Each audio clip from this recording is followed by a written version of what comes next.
Quiet on set. Rolling. Action.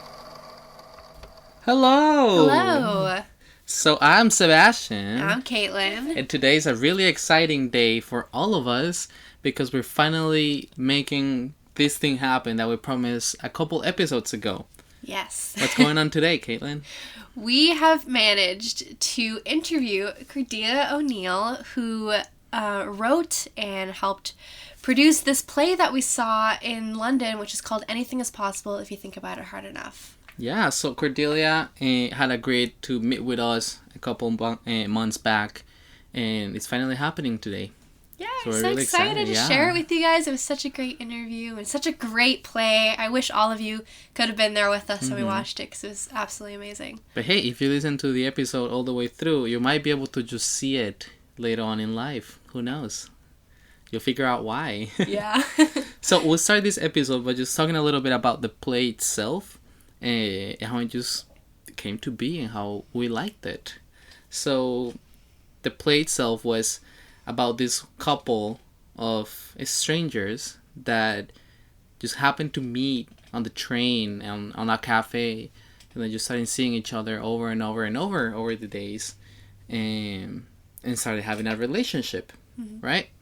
And so this relationship obviously became bigger and bigger, and I believe they got married and stuff like that. And eventually, she gets pregnant.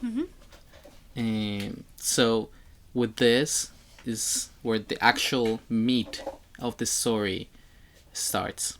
So if you want to go ahead and speak about what happens next. Yeah, so up until the more climax of the story happens, it's like a really sweet love story between these two people. It's really adorable. And then she becomes pregnant and we get excited with her, we dream with her, we get excited about the baby. And then we find out that she has a stillbirth. So yeah, this comes as really a big shock to the audience because we're really not led to believe that this is going to happen. So when it does, you're in this state of like absolute disbelief that just happened, and you're now as the audience sort of hoping and praying that they're going to end up like happy again, that they're going to stay with each other. But you see both the good and the bad. You see how they're falling apart. You see how they're trying to cope with it the best way that they can and how sometimes that doesn't really work. And so even though at the end they don't end up having another child, you still at the end feel the hope that they have, that they can still have the life that they want with each other. And even if a child is not in the cards now, that they're still going to stay together, that love for each other is still there. And I felt like that was still an amazing ending, really, even if they didn't have the child that they always wanted at the end. Oh, definitely. I feel like the story just in general is just great and really moving overall. And there's these moments in the story in which the characters are looking at you and you think that they're talking to you, but they're actually talking to their unborn baby. And it's just so hard. Because at the beginning, they're still doing it. Before anything with the baby happens, they're still like talking while looking at you. So at this point, you don't know what's happening. You believe it's just like a simple narration. Yeah. But then they keep on doing it until they finally mention their name, his name, Teddy. And then you realize that all throughout this story, they've been talking to their unborn baby. And it just connects with you how impactful this moment is. Yeah, definitely. It was so moving, and it really helped that it was actually a very small theater. So you were like right up there with the actors. It wasn't like you were really separated from the story or from the set pieces. So it was super moving, absolutely amazing. I was getting teary-eyed. I've never even had children, and I felt like so connected to the story. I'm sure anybody that has had children or has also gone through a stillbirth, that they would also appreciate and absolutely love this story because it was really amazing. Definitely. With no further ado, what qualification do you give this story? 5 out of 5. Definitely 5 out of 5. Absolutely would see it again. Yeah, so 5 out of 5 clapping boards for Anything is Possible you think about enough. I mean... Anything is possible if you think about it hard enough. About enough. Yeah, no, great story. And now we're be introducing Cordelia O'Neill. Yes. She got nominated for Anything is Possible just this past year for Best Off-Broadway. Now, that correct myself, Best of West End Play. And yeah, with you guys, Cordelia O'Neill. Woo! Hi, how are you doing today? Yeah, I'm really good. I'm really good, thank you. How are you guys? Doing really good, I Yeah. think, yeah. Once again, thank you so much for joining us today. That's okay. It's really exciting to have you here with us. No, I'm really excited to do this. I've never done a podcast before. My name's Cordelia O'Neill, and I'm a playwright, and I live in London. Awesome. So we saw one of Cordelia's plays while we were in London last semester, and it was called Anything is Possible If You Think About It Hard Enough. And we're really interested because Cordelia actually came over to our school, FSU in London, and gave a little panel for us discussing the play and what it is to be a player in London in general. So Cordelia, what brought you to the theater industry? So my uncle was an actor and a director, and I grew up with him and with discussions of the theatre and all my life, and then he sadly died when he was 27, and then from his death a group of his friends set up a trust called the JMK Trust, which is this amazing trust, and it's been running for 20 years, and every year they go through a process, and there's a winner, a young director who wins the award and then puts on a play at a London theatre. So after he died, I then grew up seeing all those plays, meeting all the winners, and being around all the fundraising around the trust. And so it just sort of was a given that I would just sort of sidestep into theatre. I didn't really know what else to do. And I very much, when I got to sort of the ages of 15, 16, which I would not recommend, decided to just work at theatre and not do anything else at school. So so when I left school, the only option was drama school, and I got in, and then I've been sort of plowing away ever since. Well, it seems like it worked out pretty well. Yeah. Well, yeah, I mean, I graduated from drama school in 2011. So it's a long journey, and every year you think you're getting a little bit further, and then every year you think I'm just furthering away. So it's very hard to realize what it is that you've achieved over such a long process. And because you guys will know this, but working in a theatre, it's not your only job. You have loads of other jobs that provide money and keep you going and keep your sanity going. So sometimes it's like, great, I've done really well, and sometimes you can feel like you haven't achieved enough. And so it's a practice to recognize what it is that you've done and where and how far you've come, even if it has taken you from like 2011 to 2022 to start doing podcasts. But yeah, no, it's been a really long journey, but I've learned loads, and I love the theatre. It's a really amazing world and industry to be a part of. For sure, I imagine it's really difficult. I mean, we will know this because we're filmmaking students right now, and just like trying to have a stable economic situation going on, it's probably really difficult as a playwright as well. I understand you started as an actress. Yeah, I went to the Oxford School of Drama and trained there for 3 years, and then moved to London, and probably acted in London for about 5 or 6 years, and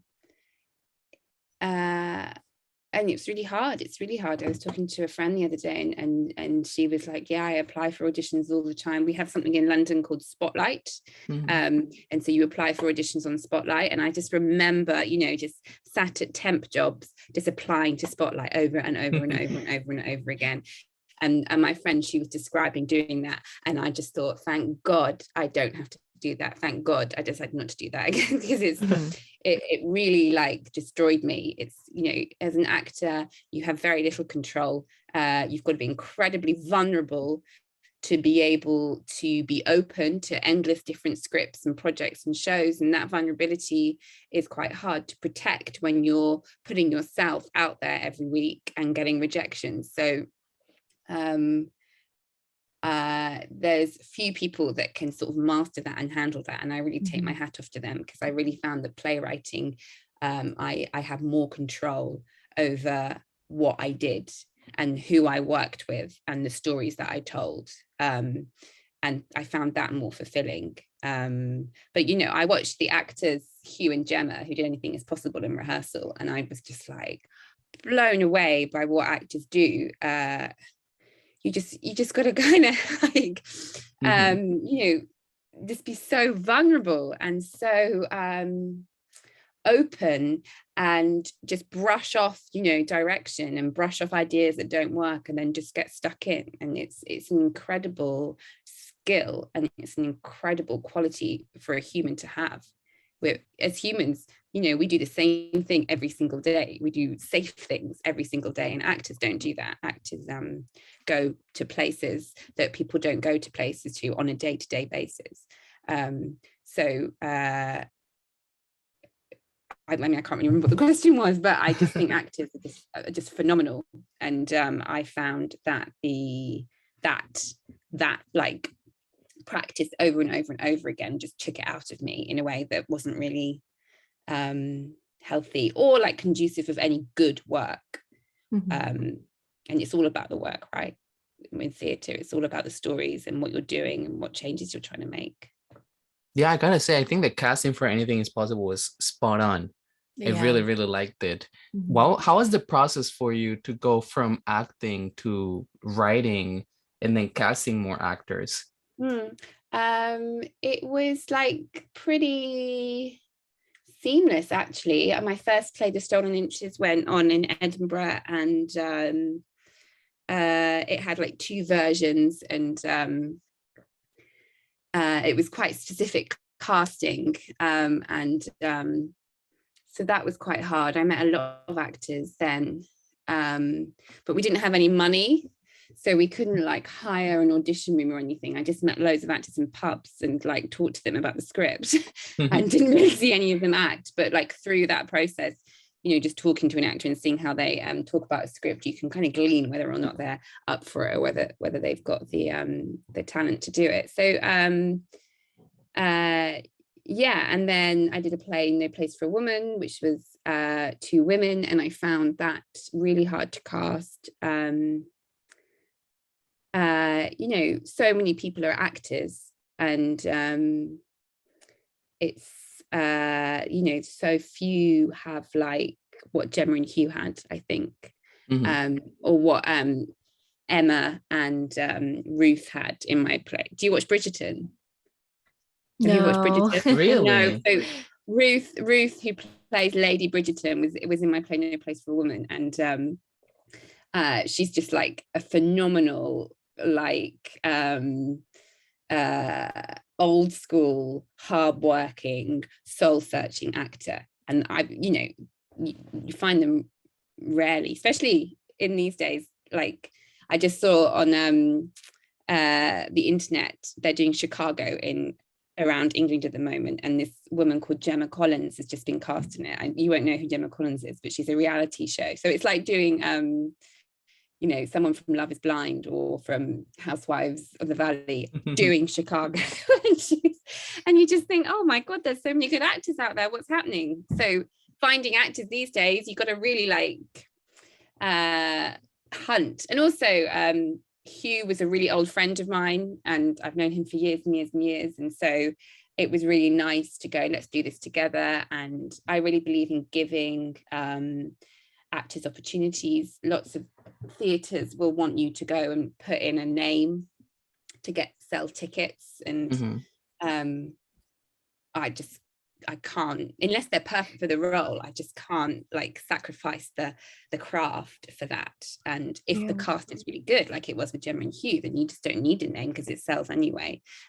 So I feel like every time I do a play and I cast for it, I have to fight that like mentality that we have now in theatre, which is sort of, let's just sell the show rather than tell the show in the best way possible. But yeah, no, Hugh and Gemma are phenomenal. They are phenomenal actors.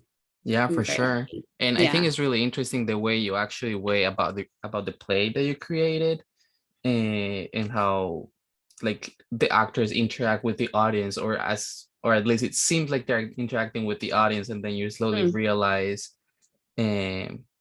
where it actually is going, that they're not really talking to you, they're not really looking at you. And they go around you from the back. I don't know, I think it's really interesting. How do you go about actually writing those ideas that you have? So I can't take credit for the actors running around the back.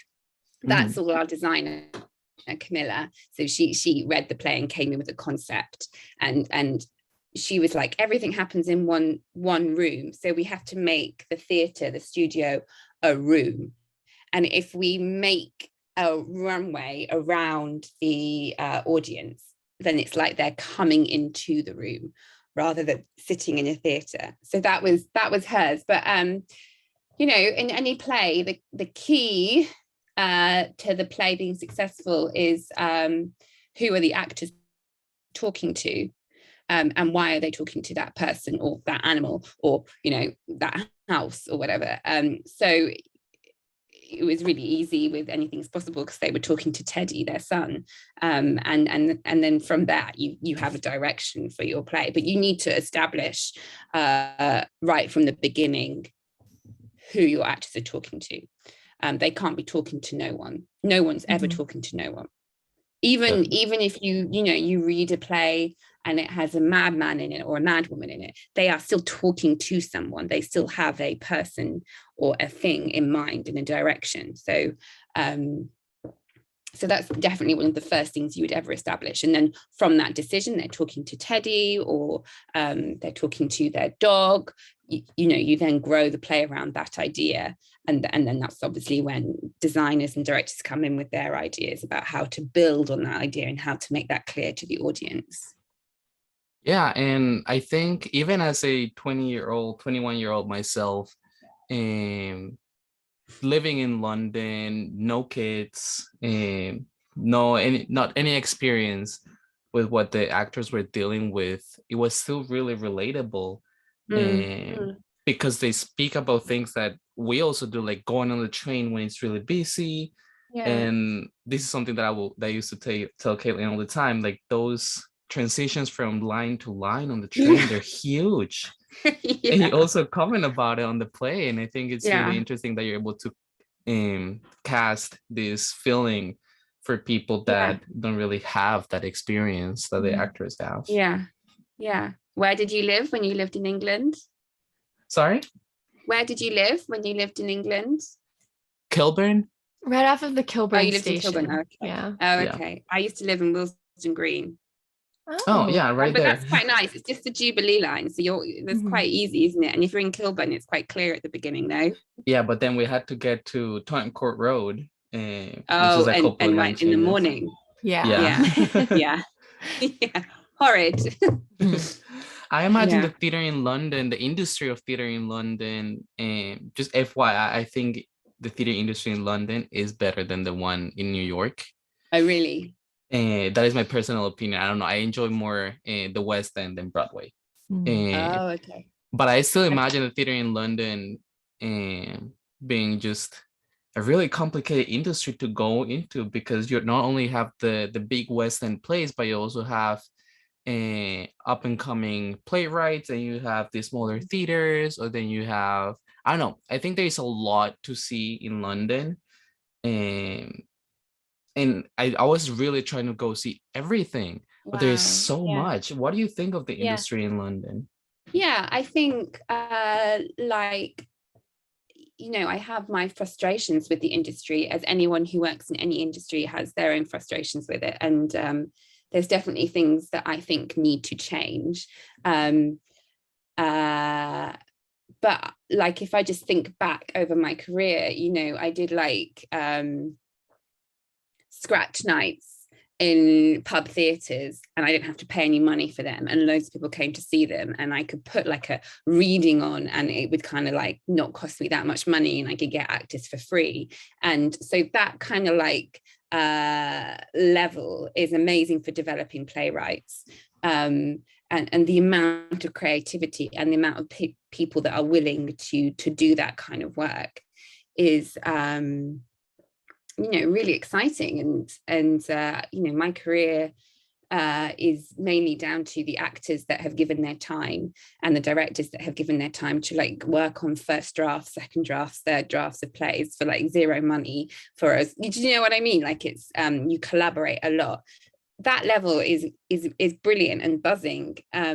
It's then when you start to want to establish yourself and you start to want to like get audiences in and be taken seriously as a playwright, that you start to realize like how the industry runs, how much money you need, how little money there is, all the other aspects. It's a business. You need marketing, you need a PR plan, you need insurance, and you need someone to produce all that, and then you need to finance that whole thing.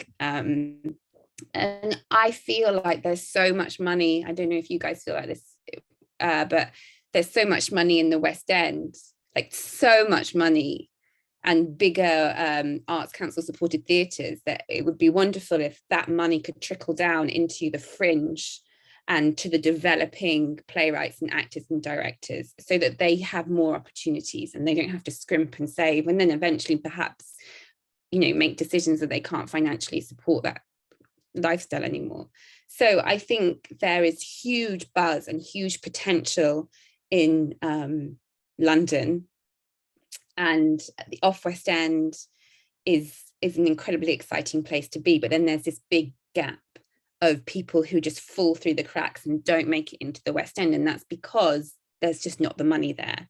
And I feel like there could be a really lovely, relationship between the big theatres and the smaller theatres that encourage the work and the stories. But sadly, it doesn't exist. I have no idea how you'd make it exist. So huge potential sometimes gets lost, I feel, in London. And but the things that I see, and some of the shows that I've seen and people that I've met are incredible. And I really missed the industry during the pandemic, and missed like the shows, the people, and how that like inspires a creative. Yeah, I definitely think I agree with you. There is just so much money when you go see these big plays. That I love. Like, I don't have anything against them, but I do have to agree that there should be some kind of project happening to actually try to distribute this money better. Like they had Cabaret on with Eddie Redmayne in the West End, and tickets to see that were 250 quid. Yeah. Like, tried it to win the lottery. With a mate, that's 500 quid for a night in the theatre. And at the same time, people are selling that theatre is for all, and all people need to see theatre, but they're just cutting off a whole society, essentially. The only people that could see that were like people like my parents, who are retired and have pensions. People my age, maybe, but not young artists. And that's mad. It's mad that like, how much money would they have made on one night?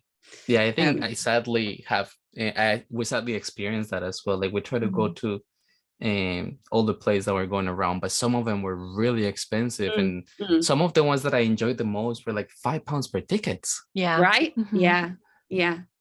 So I went to see To Kill a Mockingbird last week, and it was like 60-70 quid for the ticket. And it's written by Aaron Sorkin, and it's an amazing story, and it's an amazing play, and and like you can't not be moved by it. But I was also a bit like, why am I watching this again, and for so much money? Like, how many times have we this story? Like, why isn't there a fresh new young voice on stage telling this story, or telling a story like this? And why am I paying so much money for it again, to be told about it again? And there's just huge opportunity there to zhuzh up the industry, especially, you know, the world at the moment is so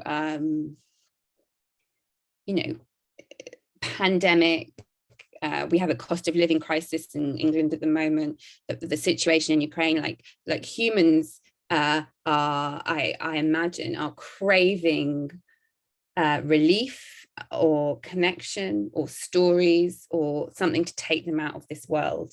And so what an opportunity to invite young artists or new stories, instead of just churning out the same old stuff, because then we don't get that good, inspiring, like theatrical, creative food, do we? We just become slightly stagnant as people when we just see the same thing over and over and over again. So. Definitely. And I think that segues really nicely into the next part. So two things. First off, where do you think the industry in London is going to go with theater, given all of this high prices and people trying to come back from the pandemic and trying to go see plays again? And also, what is the process for someone that wants to put their work out there? So, you know, I don't know. It's the truth, really. I really want to be really positive about it. But I do find it quite hard because, well, because of what I just said about To Kill a Mockingbird, and you know, the cost of the tickets to see cabarets, like how unhelpful. Like, so I worry that because of the cuts made because of the pandemic, because of the panic that producers will be in, that we may just see like the same stuff over and over and over again, and the same people making the same things. You know, Andrew Lloyd Webber is just always in the West End, and he's never not got a new play. We have a writer over here called David Hare, who has always got a new play on, and he's, you know, a 50-year-old man, like, you know, in the same theatres. We have the same people making the same work with the same teams over and over and over and over again. And so you look at people like Hugh and Gemma, phenomenal actors, and we're not seeing them on the screens, we're not seeing them in the West End, because they're not the same people that people are used to. I think so I worry that because of everything that's happening in the world, that theatre will become smaller and smaller and smaller, and so the fight will be harder for people that want it as a career. And that's not to say that people fall through the cracks, but it's like, you know, after Anything Is Possible, everyone was like, you must be so happy, you must be so pleased, this is amazing. And I was like, this is amazing, but this isn't it. This is just the beginning of something else that I'm going to go on to do. This isn't like my completed journey. This is like, we've got so many more like things to like battle through in the theatre industry to get like stories that I tell to everyone. So sorry, not really a very positive response. And then I can't remember the second half of the question. Well, what the process is for someone that wants to put their work out there. So, well, you write a script, get a first draft, or even just like 20 minutes. And then this is only based on what I did in London. Then I would look up scratch nights with theatre companies, which is like short pieces of theatre in one evening, invite people to come and see that, see if you get a positive response, and then develop the idea. I would then workshop that idea with actors and a director, get the script into a really good place, do a read through, get people to come and watch the reading. You can hire a theatre for one day and invite an audience to come and watch it, and basically it would balance itself out with ticket sales, so it wouldn't cost you that much, and within that you would invite industry people, and then see if that strikes up any conversations, and then at the same time just send it out to as many theatres as possible. And if you really believe in the play and you believe in the idea, you just keep banging on doors. The most thing I find the most useful about developing a play is getting people to read it and hearing what people say.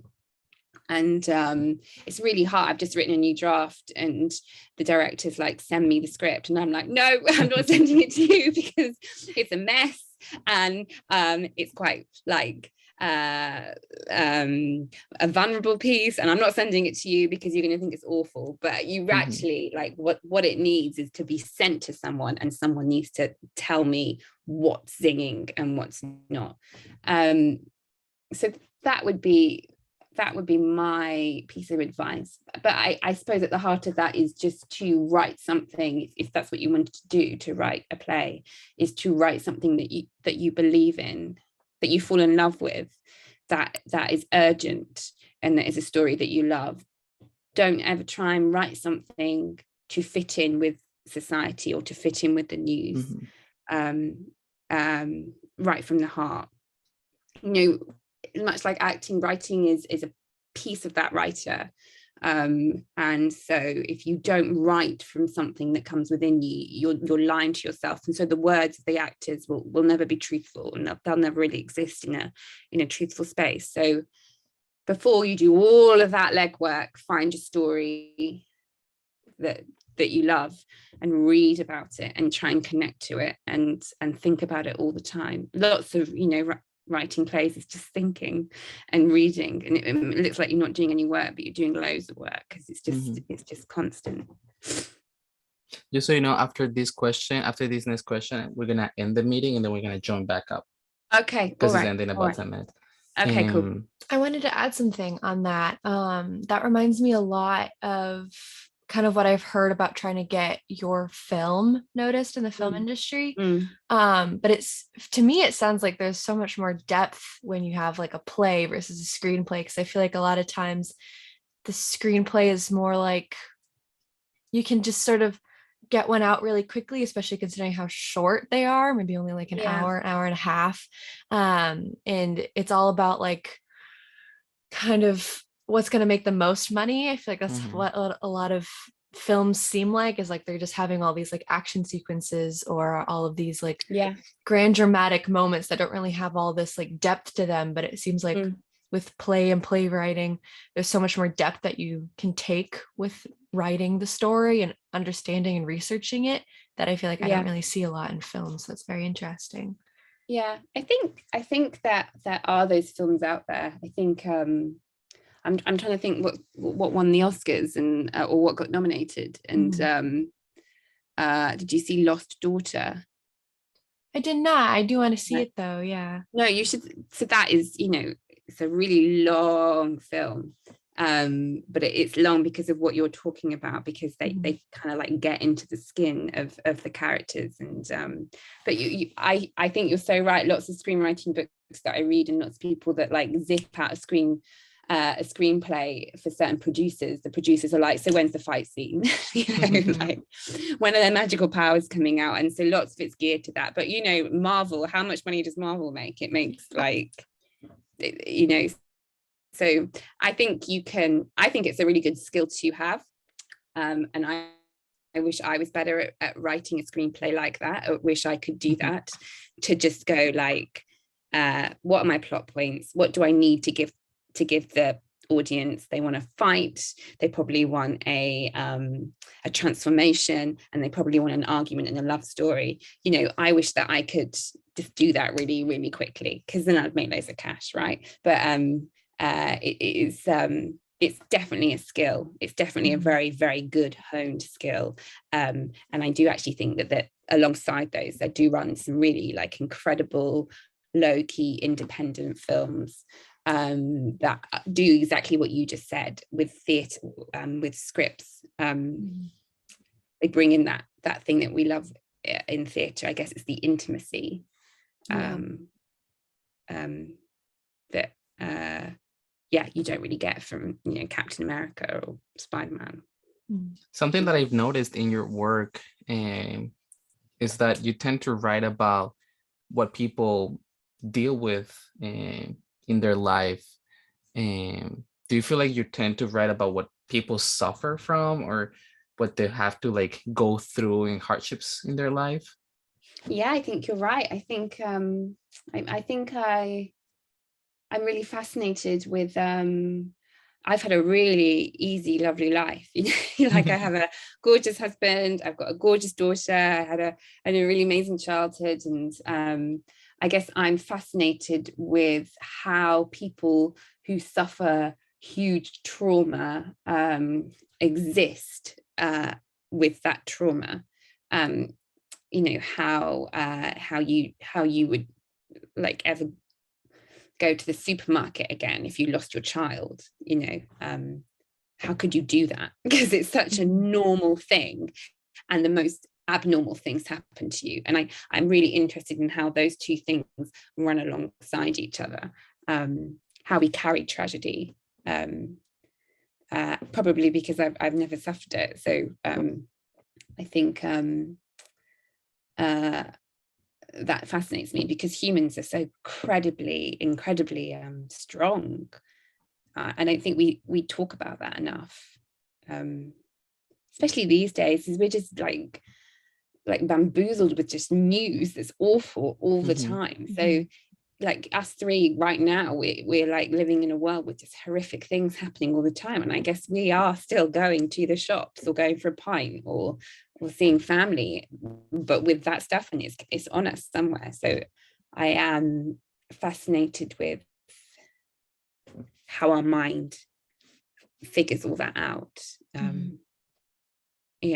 I feel like there's this expectation from society to just deal with it and move on, and your place really touches into like the fact that sometimes we cannot just move on, and it's really difficult to just perform in life after something traumatic happens. And then when you like do feel ready to move on ever so slightly, how that happens and what you need to do to get to that place, and what you need to do to get to that place could be incredibly ugly and horrid and scare other humans. But why is that a bad thing if it's healing? We like everything scabs over, right? You cut, it gets a scab, it gets horrid, it gets disgusting, and then it heals. But we don't really like do that to our minds. We don't do that to ourselves. Yeah, sometimes we just don't let it heal fully, and well, we keep on nudging on this crap. Yeah, exactly. So going on to the next part of the interview, where do you hope to see your career go from now on?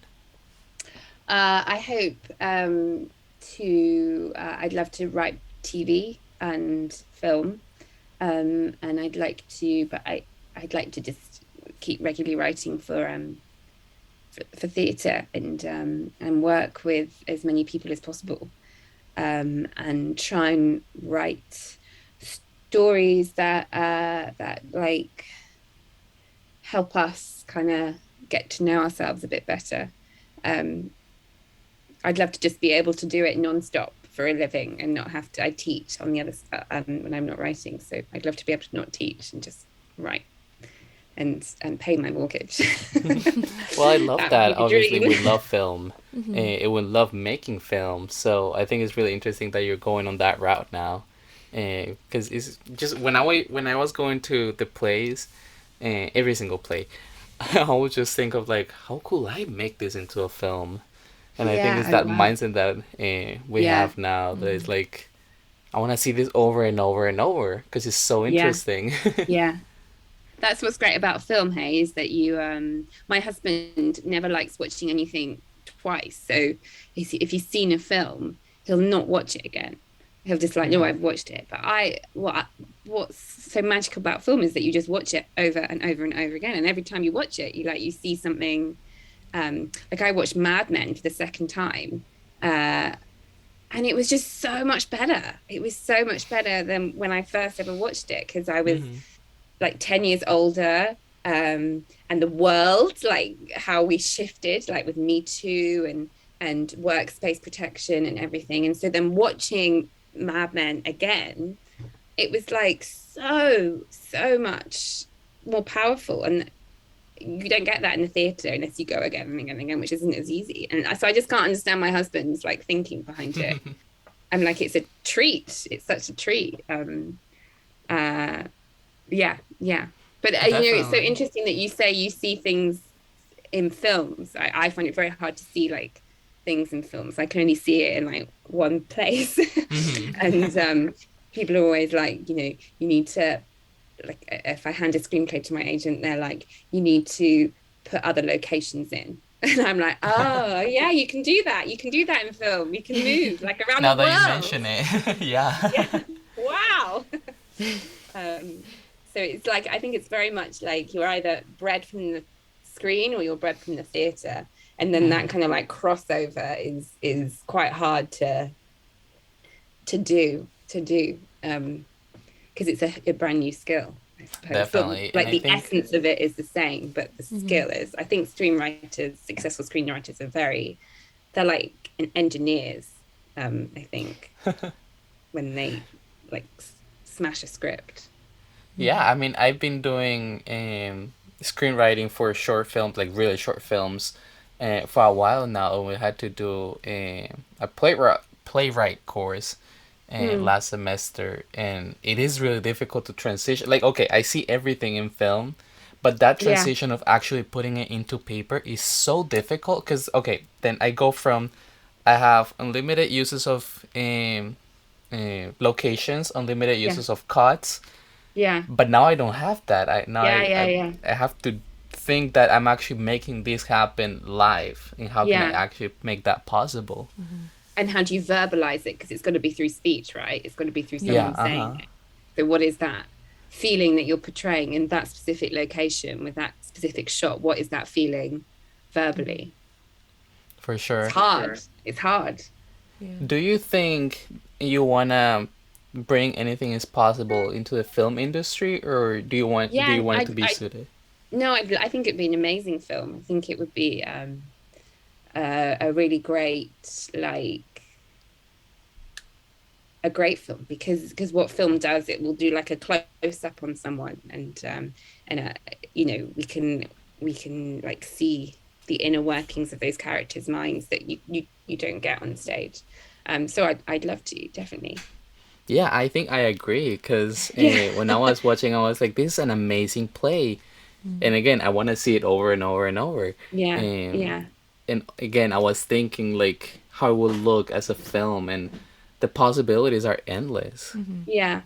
Have you seen, what did I watch recently? Have you seen Like Crazy? It's a really old film from when it's got like Felicity Jones in it when she was about 18.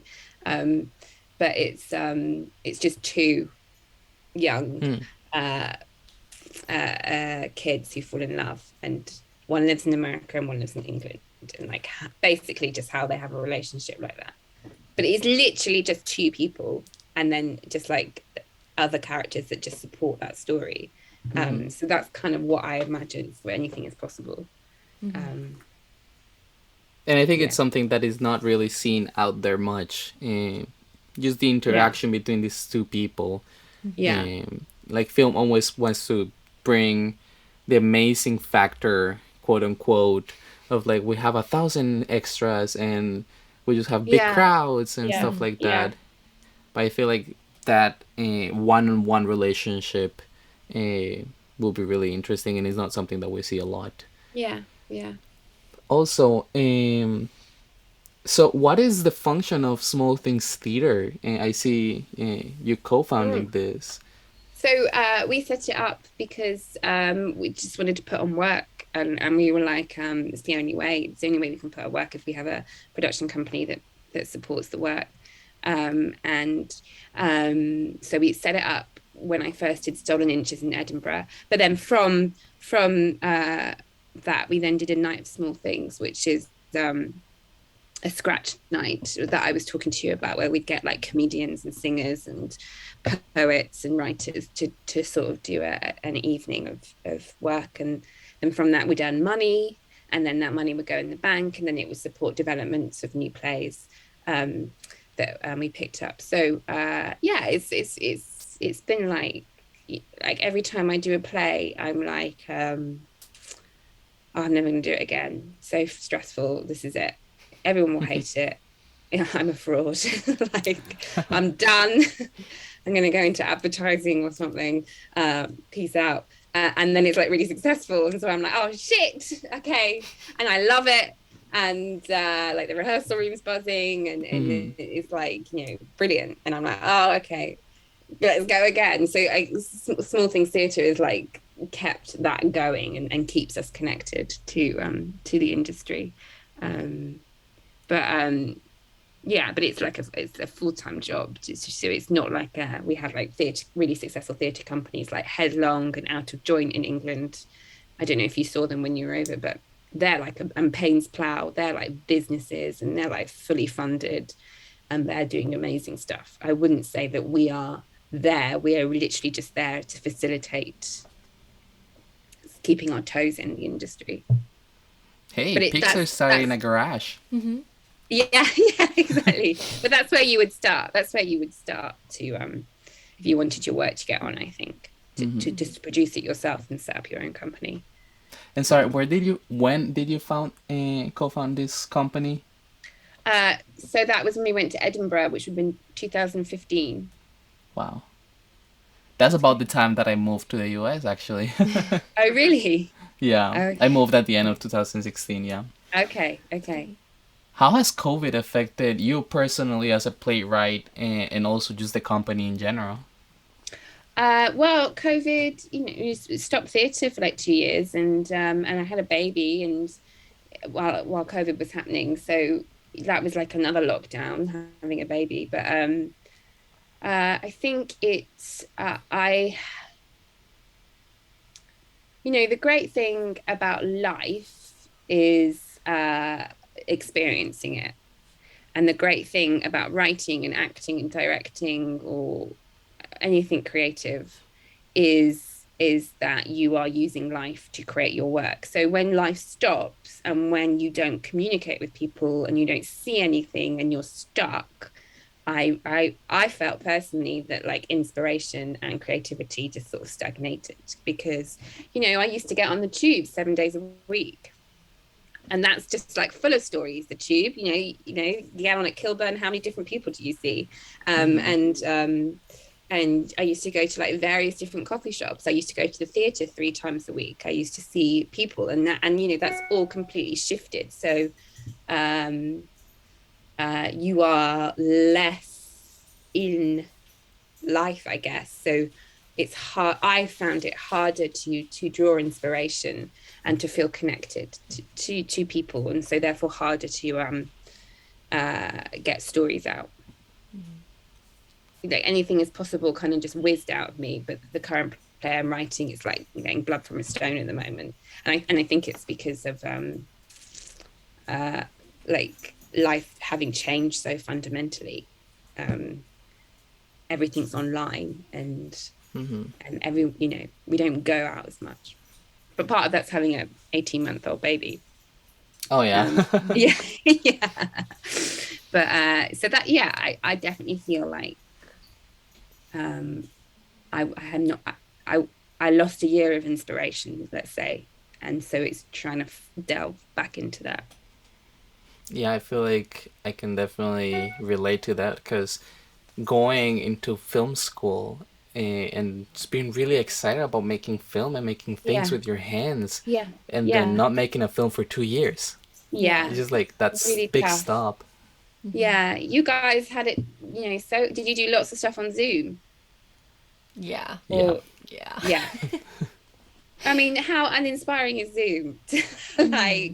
like it's so hard it's great for stuff like this, but to like, I've got friends who do whole writers' rooms on Zooms, and like they're like writing TV shows on a Zoom, and it's like, you need to like be able to vibe off like the other people and stuff. I don't know how you guys did it. I think I'm about to work with a bunch of actors who are in their 3rd year at drama school, and so they're like 2 years of drama school with just COVID, and I just don't know how they did like movement classes on Zoom. It's just not the same.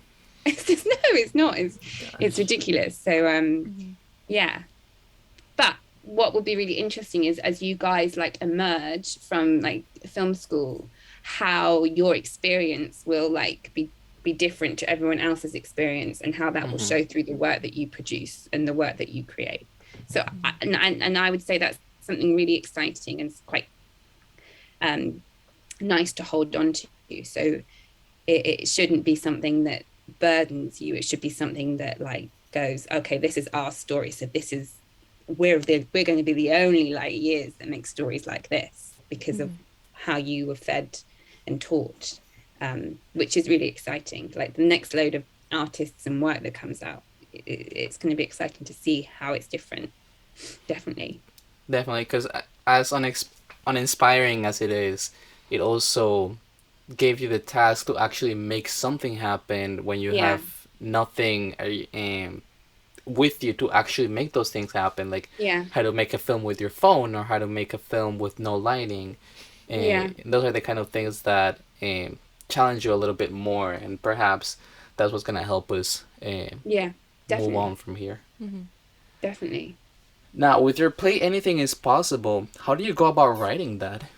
Like, what was the process of you having this idea and then just actually putting it into paper? Well,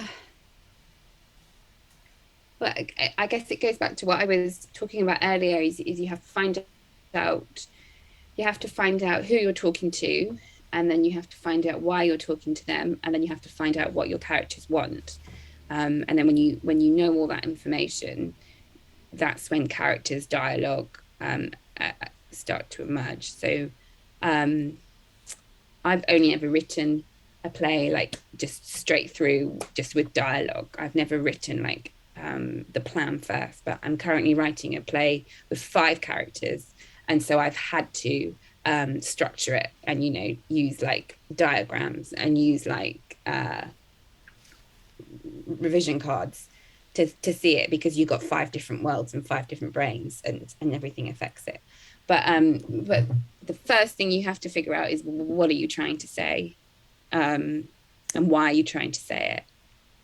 And when you're really in touch with that, that's when a play will emerge. And for me, that emerges through dialogue. But for other playwrights or screenwriters, it emerges in different ways. Maybe just like one long monologue, or maybe like a lovely treatment, or maybe like a loads and loads of pictures. But with Anything is Possible, it was just duologues with just Rupert and Alex, and I just wrote loads and loads and loads of duologues, not necessarily to do with stillbirth, but just to do with them, and just found out who they were through those duologues. And then I started to incorporate stillbirth not into necessarily like their literal words, but into how that would affect them as characters, and so therefore what will they be saying around that tragedy. What were some of the challenges that you encountered either when writing it or when actually making it happen into theater? Well, like, the biggest difficulty was COVID. And we were in first week of rehearsals, and then the world went into lockdown, and then we had to wait like nearly 2 years to put it on again. And then when we put it on again, we had 2 weeks rehearsal, and we just smashed it. And like, it was a pretty smooth journey from like rehearsal to putting the show on in previews. I think a major challenge that I had personally was going back to a play about the death of a baby when I had a baby, and trying to connect with that idea, knowing what it is that Alex had lost. I don't think I could have written that play now that I've got a baby daughter. I think I had to have not had a baby to like go there. So definitely going back to it after having Delilah, and looking at Alex as a character, and looking at her monologues and looking at what she was saying, I found very hard to connect to. But like, I guess the biggest the biggest problem was just trying to get it on a theatre and trying to pitch the idea to theatres, like to say, I've got a play about stillbirth, do you want it? And most of them said no. Because who wants to see that? But then trying to convince them that it wasn't really about stillbirth. What it was about was this couple who are in love, and it was about hope. But like trying to like do that and get in that room for that long, it's really hard. So we trilled around loads of theatres trying to get it on. Yeah, sometimes it's really difficult to bring ideas forward when there are topics that people just don't want to talk about, or they do want to talk about, but they find it so hard to actually go into that place and feel vulnerable while talking about it. And it makes you vulnerable watching this play as well. Yeah, And but no matter it's the mad, situation like, you're on. we love it. Like, we love it. We watch, like, don't we? Will Smith just punched someone, and we're addicted to that news. And it's like, it's awful what he did. And we're all just like, oh my God, I want to watch it again. I want to talk about it. So we're fascinated with pain, and we're fascinated with people being in pain and then showing that pain. So I never understand when theatres go, no, it's too much. Because I'm like, but all the best stories and all the best plays and all the best films are too much, really. Yeah. To Kill a Mockingbird, it's like an old story, but it's fundamentally about racism. And we can't not put that show on because it's about racism, because and we have to watch it. So I never understood the whole stillbirth is too much. I was like, it's perfect.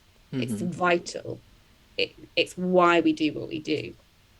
I think that's the beauty of this play, because it brings you to a place of vulnerability that you usually don't go to, and it actually feels really great being in that space and just like see within yourself how you're feeling, and just allowing yourself to experience these things that you wouldn't normally feel. Yeah. One thing that I see when looking at your play is that at the beginning you have a couple of stories from people, as well as some information from like companies that help stillbirth and stuff like that. What was your experience collecting these stories? Yeah, it was really, I felt like incredibly privileged. These people like allowed us into their home, and we made a film, and we filmed and interviewed couples who'd lost babies and talked about their children, and it was like, I mean, a lot of the time I was just thinking, you don't know me. Like, you haven't got a clue who I am. You're just telling me these incredible and moving stories. But then the key to it was that all these parents who'd lost their baby at birth wanted to tell the story, and needed to tell the story. And just like I tell my story of being in labor with Delilah, they wanted to tell their story of their baby, and just because their baby had died didn't mean they shouldn't tell the story anymore. So I really wanted to honor that, which is then why we decided to publish them in the play rather than just have these interviews. It was like, we need to carry these stories forward. But yeah, no, incredibly privileged, because as I said, I didn't know these people. We were strangers, and to hear what they had to say about their babies was incredibly powerful and moving. I think that's beautiful work what you did, and I congratulate you for actually like going through this process and making this happen, because again, it's something really difficult, not only being a playwright but also being a playwright in this specific topic, and just hard topics that bring people to tears sometimes. So thank you so much for that as well. No, thank you for saying that. Is there anything else that you would like our listeners to know about your work or anything? No, I'm currently just writing something at the moment, and I have no other like news or anything anything to sell. I suppose your listeners are all in the theatre, I guess. So I would encourage them to keep working and to stay in the industry as long as possible, and to write when they want to write and do what they have to do, I guess. a very uninspiring note to end on, I suppose. But yeah, I have nothing else to add that is going on in my life. Awesome. So once you're a little bit more into film, I would love to have you back and just yeah, chat a little bit about filmmaking. Great, definitely. I probably Yeah, could learn a lot from you too, I'm sure. Well, let's make that happen then. Definitely. Okay. Where can people follow you? I'm on, oh gosh, I'm on Instagram, and I'm on Twitter, it's probably best, which is just Cordelia O'Neill on Twitter. Perfect. Thank you so much for being with us today. I really appreciate it. Yes. No, thank you very much for having me. It's so nice to see you both. Thank you. It's really nice to see you too. Hope to chat again soon. Yeah, take care. Have a good rest of your day. All right, y'all, and that was Cordelia. It was great having her today in the podcast with us, and it was great having you guys listening to us today, and I hope to see you next week. Yes, stay tuned for all new episodes. We're working on some really great segments that we hope you guys will love. Make sure to follow us on Instagram. My Instagram is KateJohnston622. And you can follow me as SEBASALEP. That's Sebas Alep on Instagram. And you can follow the podcast at NCut the Podcast. All together. NCut the Podcast. Thank you so much for being with us today. And we'll see you next week. See ya. Bye. And cut!